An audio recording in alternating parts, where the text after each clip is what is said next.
Howdy, and we are live on the United Public Radio Network, UPRN 107.7 FM New Orleans and 105.3 FM on the Gulf Coast. How cool is that?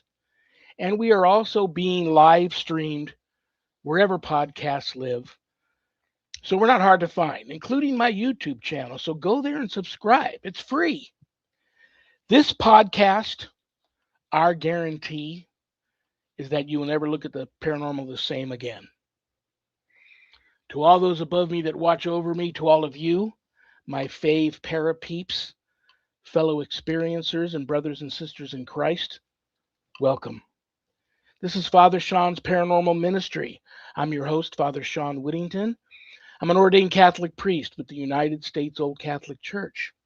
I'm a fully professed brother and abbot for the Old Catholic Benedictines of Immaculate Mary, co-founder of GhostBegone.biz, and yeah, I'm that guy on Eli Roth Presents the Legion of Exorcists on Travel Channel, HBO Max, and all streaming on all the streaming services now if you haven't caught it yet. And it's on a bit of a world tour right now and doing quite well, so I'm happy to report that. If there's anything you want to know about my wife and I and our ministry work, go to our website, www.ghost-b-gone.biz.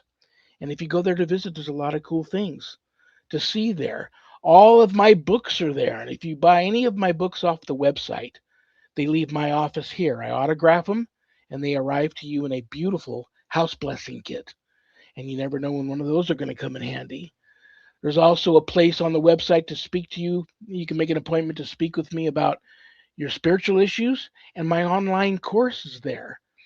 Introduction to Spiritual Warfare, which you can enroll on the website, or you can reach out to me and ask me about the syllabus of the course, and before making that type of commitment, and we can decide if it's a course right for you.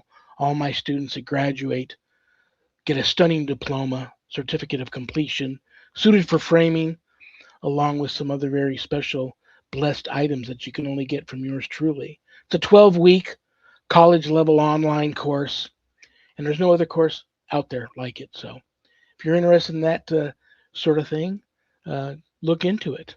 Anything that's purchased off the website, part of the proceeds go to support St. Jude and the ASPCA. So you get to help some of the neediest children on the planet and the animals too. How cool is that? All right, brothers and sisters, got God? Well, if you'd like to join a church that accepts everybody, and I mean that, accepts everybody regardless of denomination, look into the United States Old Catholic Church, usocc.org. You might be pleasantly surprised. And if you already have a good relationship with God, but you're feeling a calling to have a closer relationship with Him, look into the Old Catholic Benedictines of Immaculate Mary. Reach out to the abbot, that would be me, and we'll discuss your calling and see if perhaps the Benedictines are in your future. All right, brothers and sisters, this is going to be a great show today. It's First Fridays with Father Shawn and Annette, and the star of the show is you guys, everybody that has access to the live stream and access to the chat. You guys are going to be throwing questions at us, and we're going to answer all your questions. No topic is off the table. And to help me with that today is my paranormal partner in crime. She's a lifelong paranormal experiencer. She's a good friend. I love her. I respect her. I've known her forever. She's the owner of Stellium Books, my co-host, my publisher, the one and only Annette Munich. Hi, Father Shawn. So glad to be here today. Hello and welcome to all of our listeners, especially our chatters. We have the best chatters in the whole world. And, considering the heavy nature of this show, we really do manage to have a good time. Yeah. Always. Yeah. That's my motto. I tell all our guests that. I tell everybody that tunes in that, and I've told you this 1,000 times. My goal is just to have fun. Life's too short. Just to have fun. That's all. That's all my and the no drama. I don't enjoy drama. I avoid it like the plague. Yeah. And I have every day. You wouldn't be surprised how many people try to drag me into drama. Yeah. And I'm not having it. All righty. So anything you want to Absolutely. announce before I maybe reach over for the mailbag or we check the what is that? Uh-oh. There's somebody ringing the doorbell at the back of the studio here. Let me check it out and see who this could be. Oh, I Hey, was about to knock. Carl, Carl, Carl, sup? What are you Carl's got doing? Hey. a new fabulous haircut, or am I wrong? Oh, no, I got, yeah, it's looking Looking good. fabulous. Thank you. Thank you. Brother, you look very handsome. You sound great. Let's hopefully this. Whenever I get somebody like you on the show, uh, you never know what may happen. So I'm so glad you show up. You're our surprise guest for today, and we're gonna. I threw out the invitations that we're gonna start having maybe surprise guests show up every once in a while on our first Friday. So this is great, man. I'm so happy to see you. Well, And I'm you glad to still be have here. the greatest voice. I tell people all the time I have a face for radio, but I also, in addition to that, I'm not don't have a great broadcasting voice, but you do. So I think that's awesome. Well, yeah, it was great on Wednesday night. We actually had a work event, and I actually got to serenade my coworkers with the song El Paso. So that was a lot of fun. Very, very cool. I know you and Annette are collaborating on a literary project. Do you guys want to talk about that a little bit before I grab the mailbag? Sure, go ahead, Annette. Coming out this spring.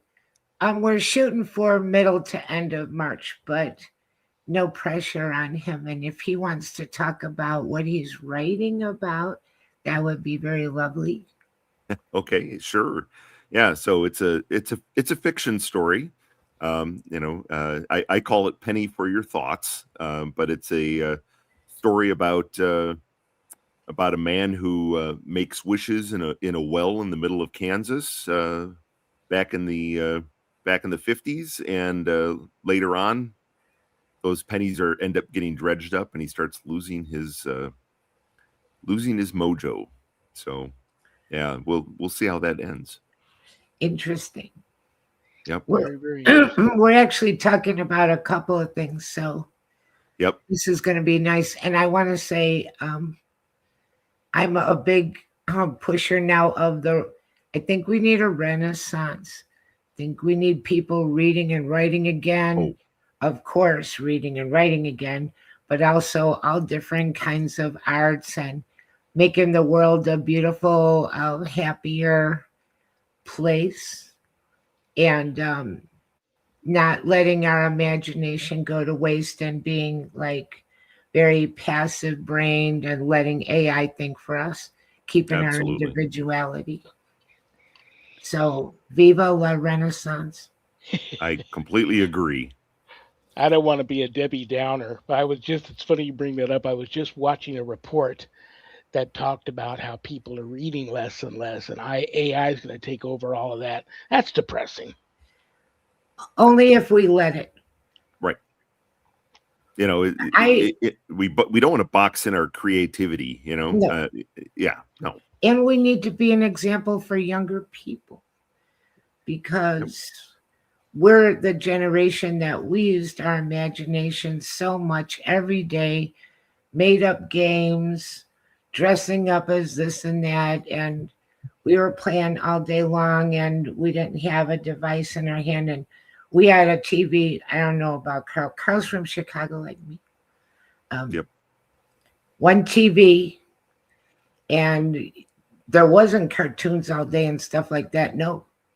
So you had It a was little bit of programming in the morning, a little bit after school. If your dad wasn't watching baseball, the Cubs. the Cubs, that kind of thing. Yep. So we had to rely on what we had, which was, and a lot of toys that we had were creative too. Like, I hate to say Tinker Toys and Lincoln Logs, but I'm going to say that. And we were making things with our hands. Anyway, I think that's part of our intelligence is our imagination and creativity. When you get past the brain and you expect to be entertained all the time, that's not good. No, nope, not at all. It was my curfew was the street lights when I was a kid. Right, Yeah. Yep. right. And You my know, it, dad could do that whistle with his fingers. yeah. I can't do it. I No, I never can't do it could, but either. he could open the door and we'd all come running. Yep. Yeah. Yep. But no, it's like if you did enough chores around the house, right? You had just enough pocket change in order to run down to the Good Humor Man when it came down the street. It was different Now, times. since you brought up pennies, the Yeah. penny candy store. Yeah. Oh, yeah. I had an Absolutely. uncle. My uncle was a Chicago cop, and he'd come over and he'd go like this, and it would go up into the sky and the sun glimmer around it. It's a 50-cent piece. Come down, snap. I was rich on 50 cents. Yep. 50 cents get me a whole like lunch sack full of Yep. Oh, candy yeah. and stuff. Some things were 2 for a penny. Oh, sure. Absolutely. Now, it's funny, you'll love this. So in the 20s, my wife's grandfather actually was a bellboy at the Julian Hotel in Dubuque, Iowa. Oh, wow. And many times Al Capone, when it got a little too hot in Chicago, would head over to Dubuque, and he had a suite that he always stayed in at that hotel. Well, all the bellhops, almost practically fought, who's going to carry Capone's bags, because he always tipped with either a silver dollar or even on occasion a $5 gold piece, right? And so they'd always so, and I actually still have she had gotten one of those silver dollars, so I still have that silver dollar. Of course, I have no, it wasn't like he signed it or anything, but family history says that was given to him by Capone, but Wow. as a tip. So That's That very is cool. a very cool story. yeah. Well, I want to let everybody know that you've been on the show, Carl, a bunch of times, and I have you scheduled actually May 15th to come back, Yep. and we're going to really jump in the deep end without the floaties on and get really, really squatchy that day. But I think I should at least, before we grab the mailbag, and I know Annette's also watching the chat to see if anybody has a question.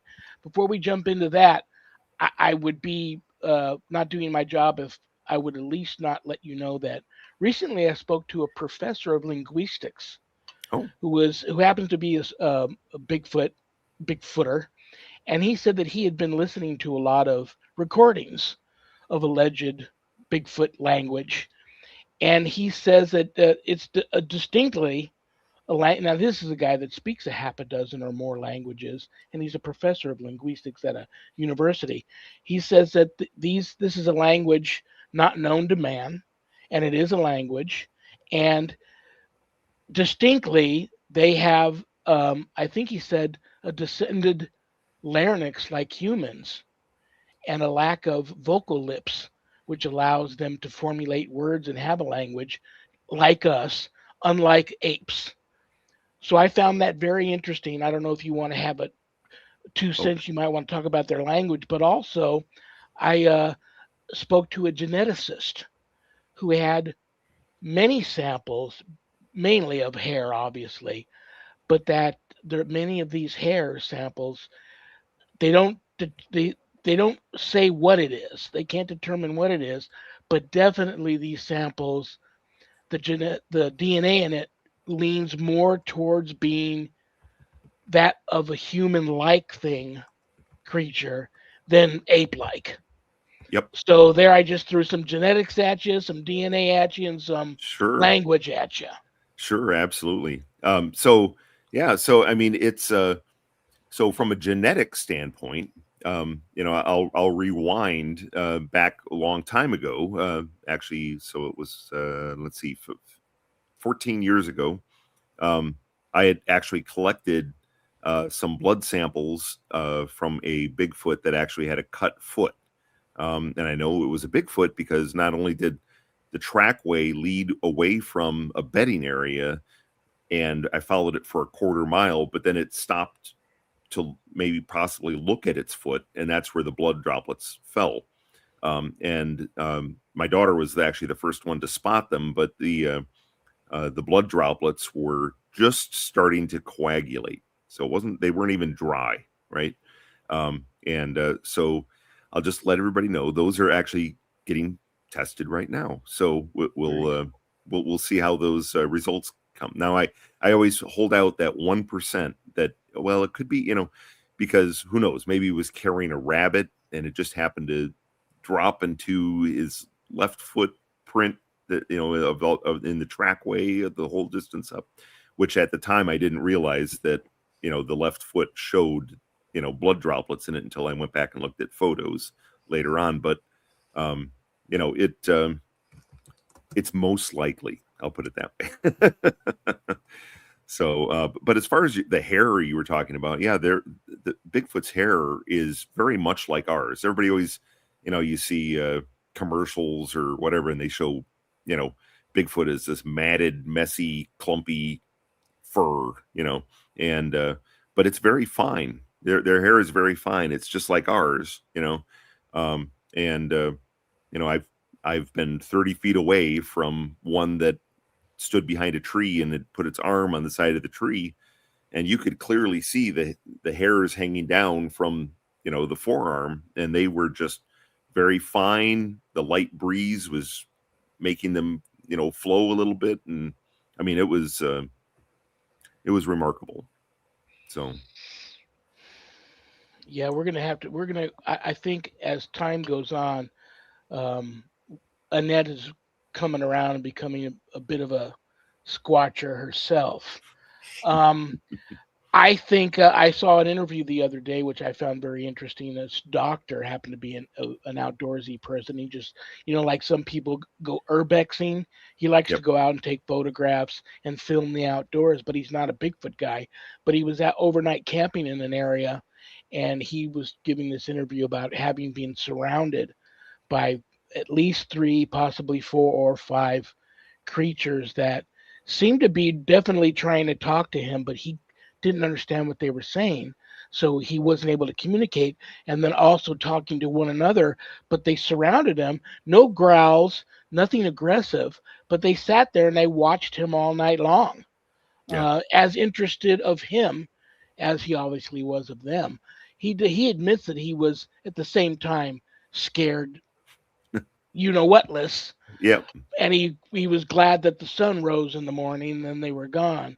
But more and more you see these interviews with people that are credible witnesses. They have nothing to gain, everything to lose.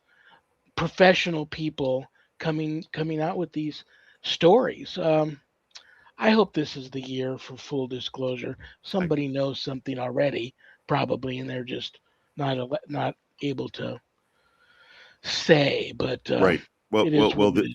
Yeah, and this year I'm part of a documentary that's being produced called The Sometime Place, and that is going to, I'll be actually doing the voiceover narration for that. So, Okay. um, Nice.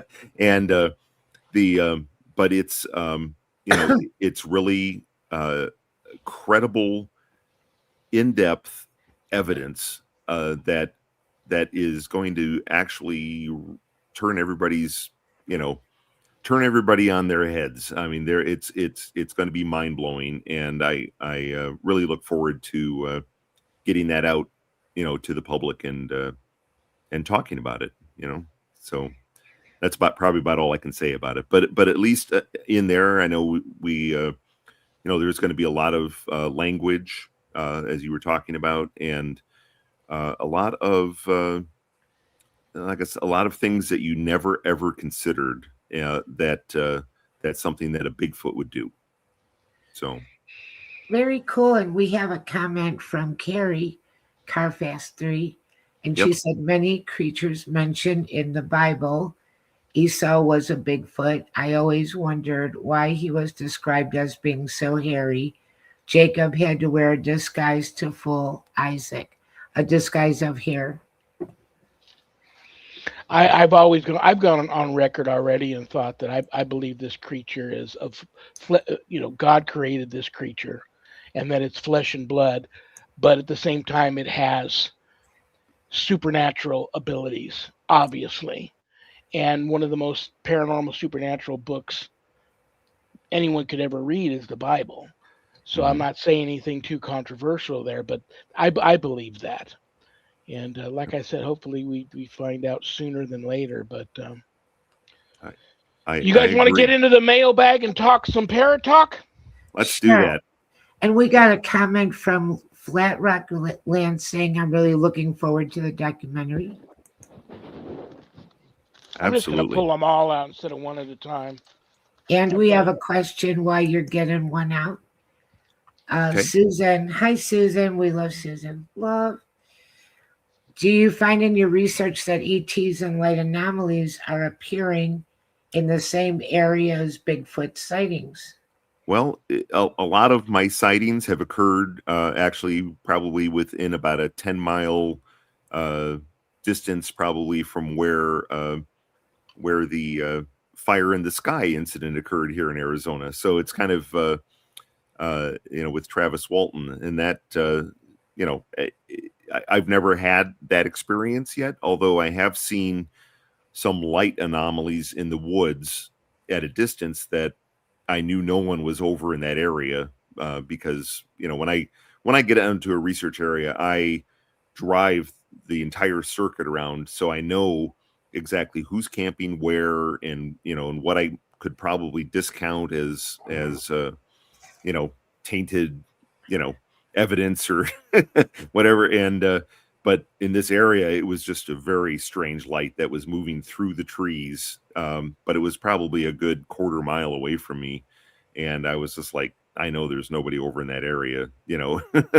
I couldn't explain that, but yeah, I'm always open. I keep my mind open, especially to everything, take in all data points, and like I always say, I'm my worst skeptic. So I've probably discounted so much that was probably a Bigfoot doing something that I was just like, well, it could have been these guys over here in this campsite or whatever, making noise. But it it I'm always open to those possibilities, and certainly in the sometime place we're going to get into that ET connection as well. So Well, I talk to more and more good old boys, outdoorsmen all their lives who they have an experience with Bigfoot. Now they're a squatcher. They get hooked, and it's like, what is this thing?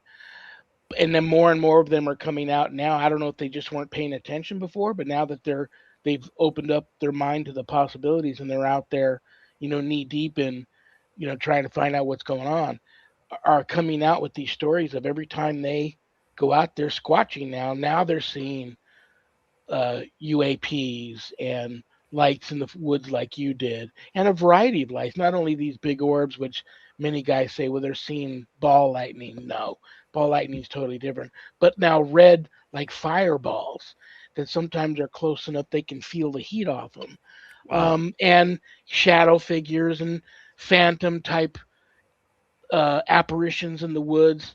So they're experiencing all of that along with the Bigfoot sighting. So wow, yeah. craziness. That's Yeah. crazy.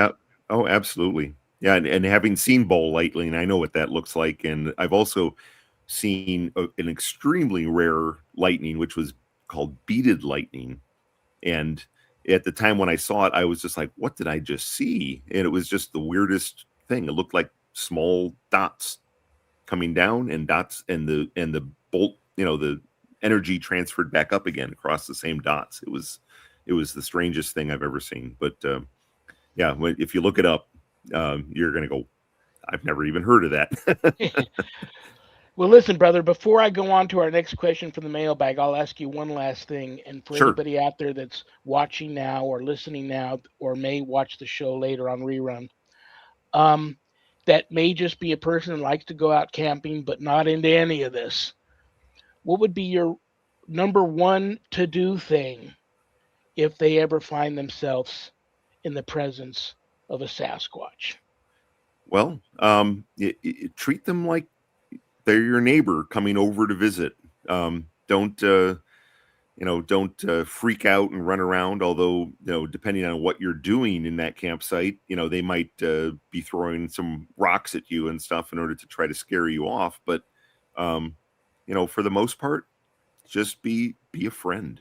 That's my suggestion, because I mean, that's what I do. I mean, when I go up to the research area that I've consistently gone to every year in, year out, by the time I don't even get a launcher out of the car before, there's a rock clack right near the campsite, and I turn and wave and say, "Hey, glad you're here," and I know I'm being Look watched all up a night. lot too. Yeah, I Oh tell yeah, look people to up. look up because I still talk to my friend who was a retired forest ranger, and he did that for you know uh, 40 years, maybe more of his life. And he's the guy that I told you about who was canoeing down a river that was probably 50 yards wide, and he's right in the middle of it. And he heard what sounded like something stomping right up to the water's edge to alert him, and he clearly felt something was being territorial, so he didn't make his canoe go over there. But then he said a boulder about half the size of a Volkswagen launched out of the tree line all the way into the water. It could have easily have hit him, but it landed in the water in front of him, and he knew it was time to get out of there. But ever since that time, whenever he has sensed that something was warning him away from an area, he would pay attention. But he started looking up, and he said, lo and behold, many times he would see a juvenile up in the trees. So clearly, you have a father or a mother, Yes. Bigfoot, warning these people to stay away from their youngins. Right. Oh, absolutely. I mean, like I said, they're like us. So, if you go over to your friend's house, right, you just don't start disrespecting them and trashing their living room, right? I mean, be respectful and be a friend. That's I my was, suggestion. excuse me, I was watching a podcast and they were talking to a guy in Alaska about a lot of little towns and villages and how they have warning signals that someone saw one. And they tell everybody, don't go whistling in the woods, no whistling. Well, and the funny thing is I've been, not only have I heard them whistling, surrounding my campsite at night, at times, but they're using it to coordinate with each other, right? Well, even during the day, I've had them whistle, and I've whistled back, and then they whistle back, and the exchange goes on, right, for Yeah. quite a while, actually, and where I'd vary it up and do different types of whistles, different rhythms, and they'd mimic exactly what I did, and it was you know that's a neat experience, right? And now if you hear a whistle and you decide to go follow it and not interact, or and yeah, don't go following something whistling just because you're curious, right? Be just be aware of your surroundings, for sure. Whistle wisely. Yes. Don't All whistle right, while you work. guys, Yeah. you ready for our first paranormal question? Ready. This is from Dennis in California. Hi, Dennis. Hi, Hey, Dennis. Dennis. Is there really, this is a good one. Is there really such a thing as ectoplasm? And what is it? Have you ever seen ectoplasm or ever been slimed? It's I a I have not Ghostbuster out of been my own heart. I have not been slimed, even though I know I've had a spirit pass through me. Now, it wasn't like it was a full body apparition or whatever, but certainly I could feel it pass through me. And this was when I was on the Queen Mary, and it was but I don't recall any ectoplasm on me, but I'd love to hear your take on that as well. Either one of Well, you. ladies first. I have not had experience with that. None. Yeah. Yeah, you have. You watched Ghostbusters. You saw it on I Ghostbusters. did see it on Ghostbusters, yes.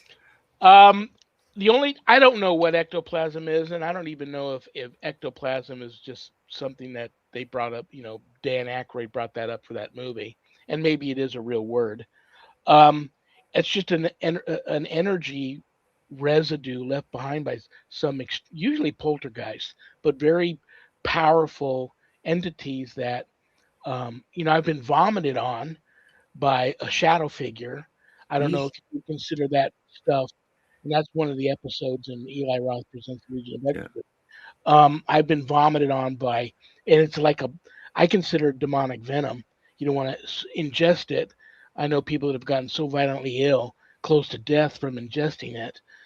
But I don't wouldn't categorize that as ectoplasm. Although there's a house here in Vegas, and they discovered a hidden room that they believe was used to dismember bodies after they were murdered. It was like a mob kill house. Now, my wife and I both witnessed the walls bleeding like a sappy substance when entities would try to manifest. Um, so I don't know. I've seen it. I don't know if it was ectoplasm that I'm seeing, but I've seen this residue be generated on things when an extremely powerful disembodied human entity or something more mischievous and more malevolent has appeared and attached itself to something. And even on some of the haunted items I have here, every once in a while, if Sharon and I hear something or feel something is getting active with one of the objects, we sometimes the object will get sweaty. It's very interesting. It'll get sweaty.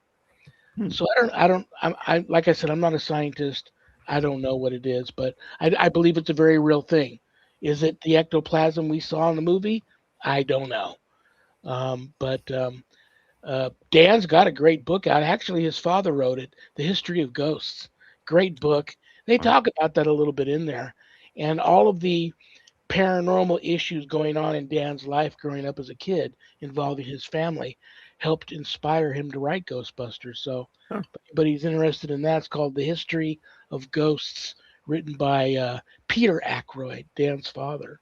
Very Huh. cool. I'll have to look that up. I didn't know about that. Are you guys ready for question two? Do we have Hi. Number somebody that would like to talk? I have had venom spit at me in spiritual warfare, not physical, but in another dimension. Yep, that too. All righty, this is Catherine in Utah. Hi, Catherine. Hi, Hey, Catherine. Catherine. I love to hear a good ghost story. I don't have the courage to go ghost hunting. If you had to choose, where would be your number one? Oh, this is a long one. First choice, top of the list, must do haunted site to investigate. Great question. Okay. Well, I actually have a recommendation. So, I would recommend you take a trip to Long Beach, California, and stay on the Queen Mary. You can literally have your own hotel room on the ship, and actually the hotel rates are fairly reasonable for Southern California for sure. And and I would tour the ship, especially at night. I wouldn't go to any of the typical rooms and areas that they promote with whatever ghost hunting tours on the Queen Mary. Certainly, all the experiences I had on there were not in those areas, but and it was always great to have someone with me. My wife and I were on there, and she actually heard a piano playing in a room that was absolutely 100% empty and dark. And the moment that I opened the door into that area, the piano music stopped. But you could actually hear the hammers on the piano hitting the strings. I mean, it was a Wow. very physical thing. And the moment I opened the door, it abruptly stopped. It was quite remarkable. But I've been poked on the Queen Mary in the back. It left a red mark. I heard what I would call ghost bagpipes early in the morning. That was interesting because it faded in slowly, and initially I thought it was just water pipe things, and then it was absolutely clear as a bell bagpipes, and then it slowly faded out again Wow. at the end. But and then of course I think the picture I've shared before, but of the the spirit, I walked through this woman, and after I walked through her 3 times, then I started taking pictures, and you could actually see a mist forming, and it's you could see her dress and Wow. outline and everything. It's pretty neat. But Oh, very cool. And she's been to some cool places, and I have. But when it comes to where I would want to go, the first thing I thought, I'd like to go to New Orleans just to tour and the history and see what it feels like. But I have a surprise guest. Uh-oh. Uh-oh. So if you want to make a doorbell. Ding dong. Ding dong. There we go. This is, we got 24 chicks. They were just born Tuesday. This is Chicoletta. Chicoletta. Hello. My granddaughter wanted one to be called Chicoletta. So she wanted to stop by and say hi to everybody on the show. Very cool. Hello. I bet you didn't think I invited a chicken. I knew you did. I did. You got me on that one, and I would have never guessed. You guys got Bigfoot. I got chickens. Very cool. Very cool. Good for you, Annette. But yeah, I would thank you so much. I had chicken delivery. It's kind of like DoorDash, but they're still alive. Anyway. And not fried. Yeah. They're not fried. That's what I wanted to do. And I was going to go to New Orleans, and then the hurricane hit and I never went. And I just wanted to feel the vibe of the place and do the history and all of that. The French Quarter, because I wanted to experience the energy there. But Father Shawn has stories about New Orleans. But that's the first thing I thought of. But there's a lot of places that are very curious. And as for the Queen Mary, when I'd call my mom, I could hear the boat in the harbor with the horn because she lived that close to the Queen Mary that you could hear it on the phone call. So that's cool. I would like to see that too. That's very unusual. Yeah. I don't like the idea of being locked in overnight at some old haunted prison. That doesn't sound like fun to me. But what about Father Shawn? What's he gonna say? Yeah. Well, Annette, real quick on the New Orleans thing, it's just if you go there, it just something about it just attaches to you, and you just fall in love with the place. If I do go back, I have a friend who thinks his family thinks he's a loop guru that I need to visit. And if you go there and run into my vampire friend, tell him I said hi. That is the craziest story. And I brought up New Orleans, and we are a New Orleans show. So I'm sure there's people that love that, and then you have that story, but his story is so crazy. This guy that was very thin and pale, and he sees him way over here. He's kind of walking away from, go around the corner. Look, he's right over here. So the guy keeps showing up no matter which way he tries to go to ditch him. And that sounds to me like, he didn't say it, nobody said it, was vampires. Yeah. He was unusually tall, unusually pale, dressed in period dress, and definitely followed me back to my hotel. Creeped me out so bad, I stopped urbexing that night down in the French Quarter, which I was doing late at night. And I went back to my hotel room, but every time I went down an alley or another side street to try to avoid him, there he was again ahead of me, just kind of on the side of the road in the shadows, watching me. It creeped me out. So yeah, if you run into him, tell him I said hi. Tell him I'm doing well. I have to say, I hands down, it has to be my family castle, Whittington Castle in Shropshire, England.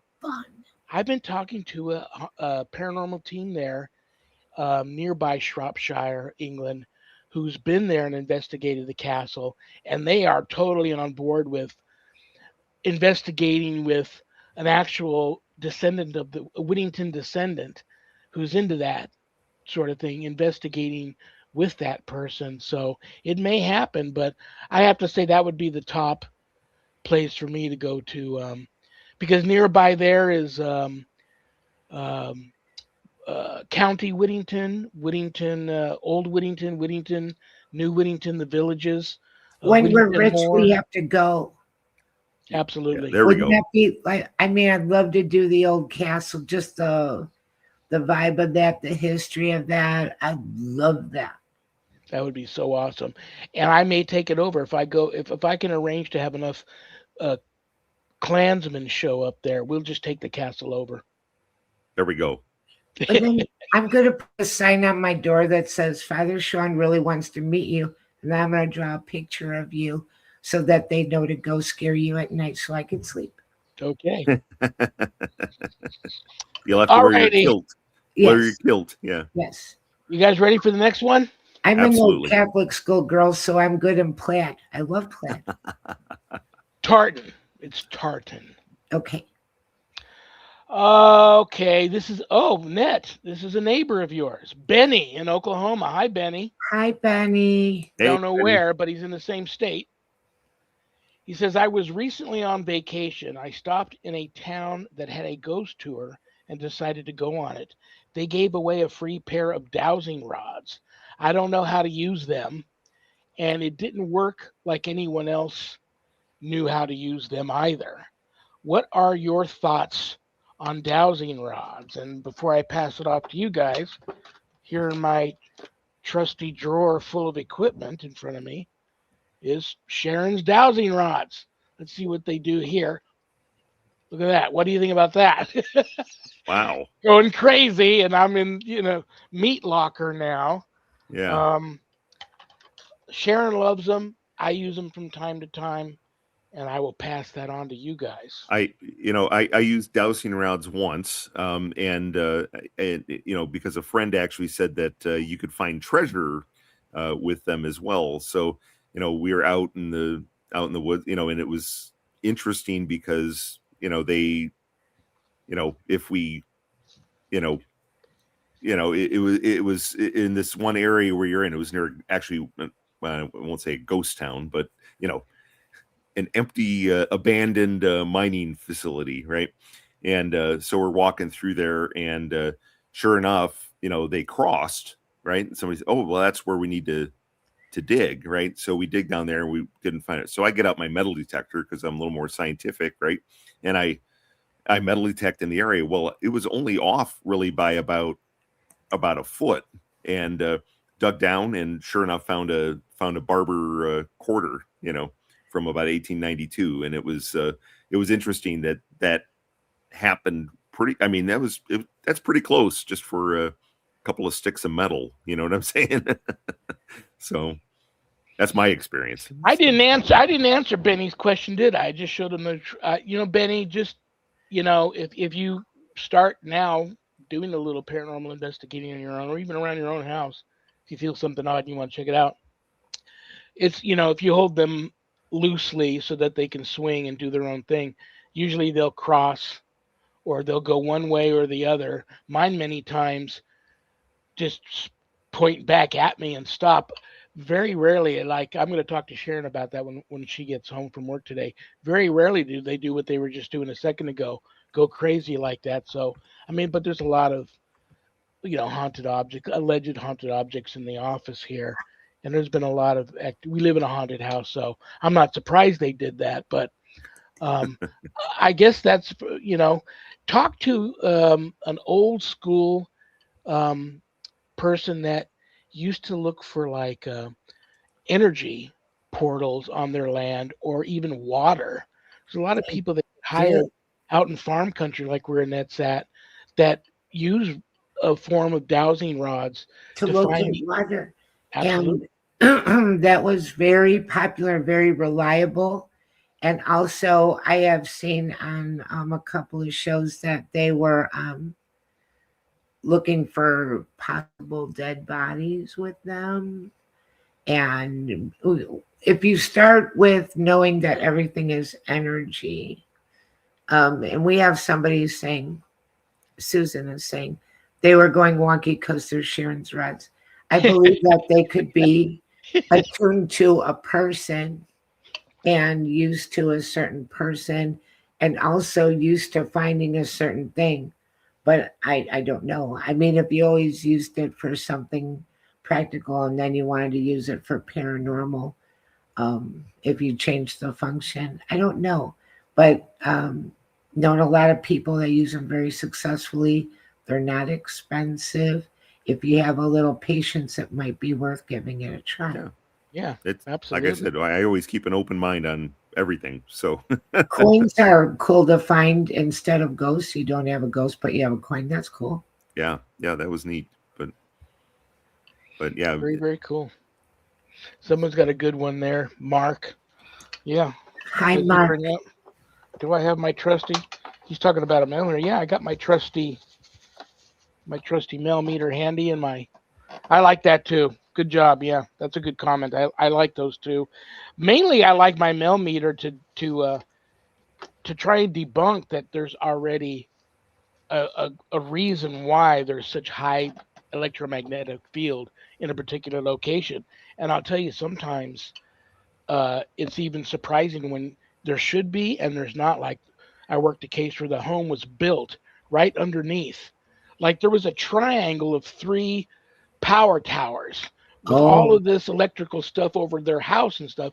And I pulled up and thought, oh, for sure, the EMF readings are going to be off the charts, and that's what's causing all the paranormal activity. Nothing. It was like a dead zone wow. in those towers. So who yeah, knows? But I yeah, yeah, and I've used a K2 meter at at this site in Alton, Illinois, where there's just all that's left of it is just one wall of a prison that was used yeah, in the Civil War, and I so I went up there and I'd taken a picture probably about a year earlier where there was a face in the picture. It was clear as a bell, this face that was in the rock, that was on the rocks. Well, I went back there, same conditions, same lighting, same everything, and I took numerous photos, no face. There was just nothing that actually I could recreate the face again.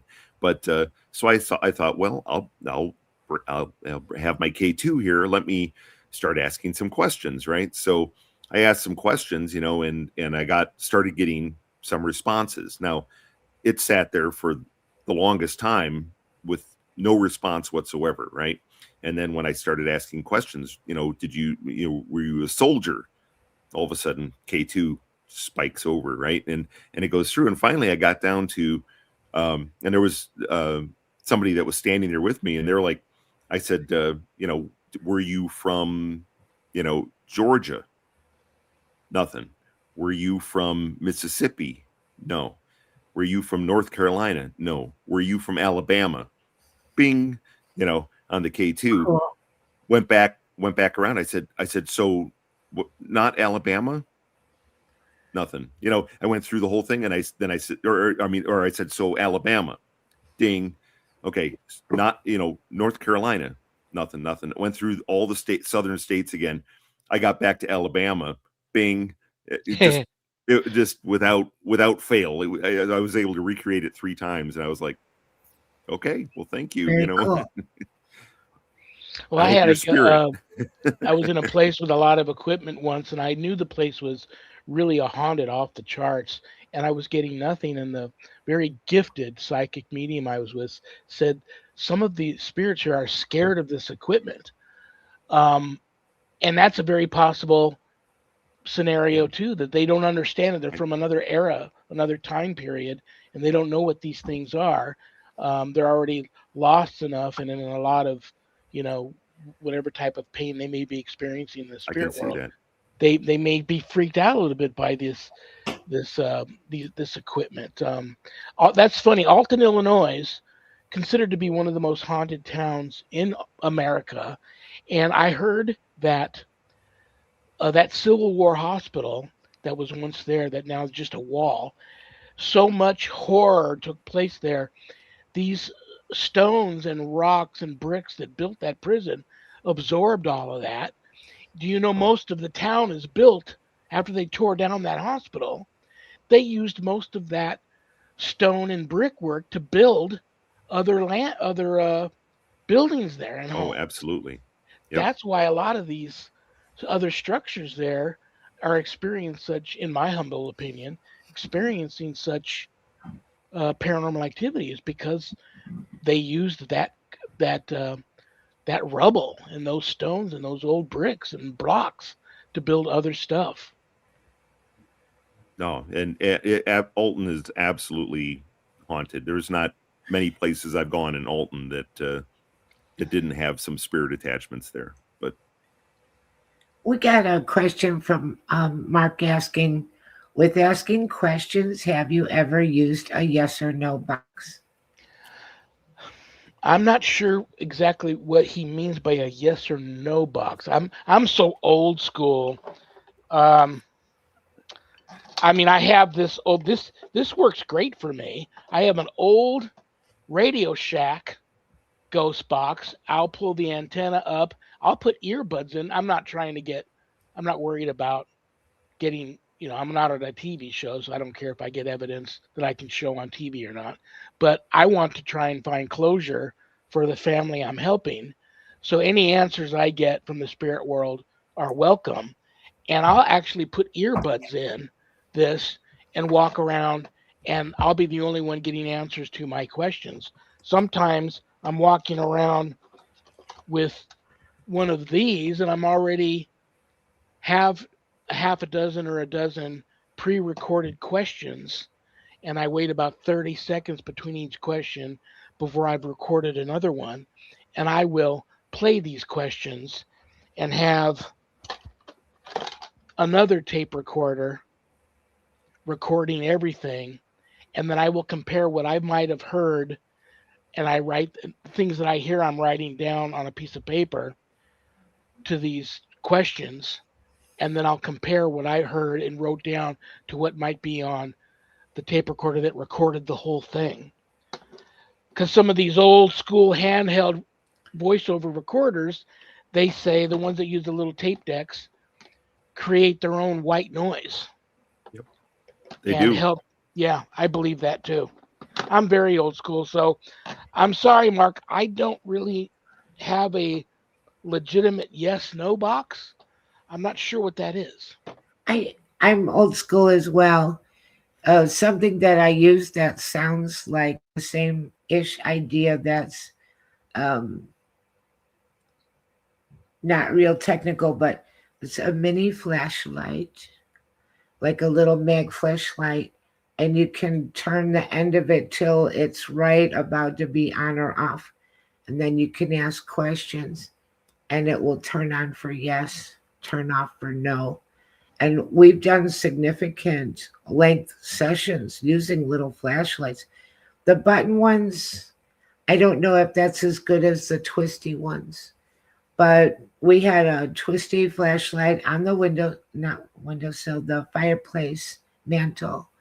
And we stood in there and we would kind of check our results, like Carl said, ask the question again, ask it in another way, and see if everything seems to be following along consistently with the questions and answers. So I'll say my yes no box is a small flashlight that twists. Oh, that's very cool. That's a good idea. Yeah, Yeah, very good. yeah. Well, guys, it's about 6 minutes till. I better get you ready to kick you out of here, Carl. All right, that's fine. That's I hope fine. you had fun. Did you Oh, have always. Oh, I always have fun. Let me remind everybody again, you will be back on Friday, May 15th. Mark your calendars. And nice? Carl and I are going to jump into the deep end without our floaties on and get really, really squatchy that day. Yep, So absolutely, plan on it. absolutely. All right, Carl, I love All you, right, brother. I respect you. Thank you so much for being Thank our you so surprise much. guest today. Have a Thank great you. weekend, and I'll be in touch, brother. love you both. Take Love care. you too. Take care. Have a great weekend. Thanks. Carl, sup? Was that fun or what? That was fun. And I think it's going to be a big hit. These because I've just thrown out these invitations. Open invitation. Didn't reach out to anybody in particular, saying if you want to be a surprise guest on the show, any first Friday that is, we book a regular guest on the second and third Friday of every month, and then the last Friday is Happy Medium Monthly. But I'm opening up first Fridays with Father Shawn and Annette to anybody that wants to be a surprise guest, which means just that. We're not I going think to it'll be fun. promote and announce to people that you're coming, but we'll know, and you'll be a surprise guest. So reach out to me if you want to be one of those people. So yeah, I'm going to take an opportunity here. I'm just going to throw it out there, and then we're going to move off the topic so I don't get emotional. But everybody, keep my wife, send positive vibes and love and light my way. And if you pray, uh, keep my wife in your prayers. She could use it. She's going through a tough time right now, some severe health issues, so we could use that. All right, Annette, I love you. I respect you. I want you to have a very wonderful remainder to your Friday evening and your weekend, and take care of them chicks for me. And anything you would like to say before I kick you out of here? I'm just tell Sharon she will be on my prayer list, and thank you to all of our listeners and our chatters and to Carl. We had a great time, and have a fabulous weekend. All right, Annette, I love you. Take care. Have a great night. I'll talk to you soon. Love you. Annette Munich, Stellium Books. God bless Michelle DeRoche and Joel Montaldo and the United Public Radio Network for carrying my show. And thank each and every one of you for tuning in, because I don't have a show without you guys. And I mean that from the bottom of my heart. So thank you all for tuning in. Next Friday, Friday the 13th, February 13th, director Daniel Groom of the new movie Stonegate will be here. That's going to be a great show.